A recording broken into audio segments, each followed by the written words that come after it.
আজকে তোমাদের সাথে শেয়ার করব খুব হেভি মাংটিকা কিভাবে আমরা সেট করব, যেটা সারা দিন রাত একই রকম থাকে, কোনোভাবে যেন ঝুলে না আসে। তো দেখছো মাংটিকাকে ফার্স্টে মাথায় সেট করে নিয়ে মাংটিকার তিনটে এন্ড, দুপাশে টিয়ারা এবং লাস্টের যে এন্ডটাকে আমি ববপিনের সাহায্যে সুতো দিয়ে বেঁধে নিয়েছি।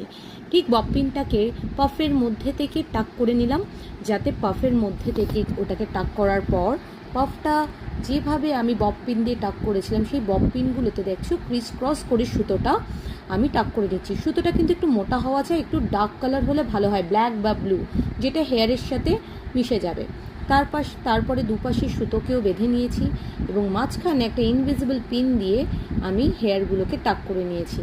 তারপর আমি পাফ করে একটা আর্টিফিশিয়াল বান সেট করছি, কারণ এত গরমে আমরা রিয়েল ফ্লাওয়ার ইউজ করছি না, বেশিক্ষণ থাকে না, নষ্ট হয়ে যায়।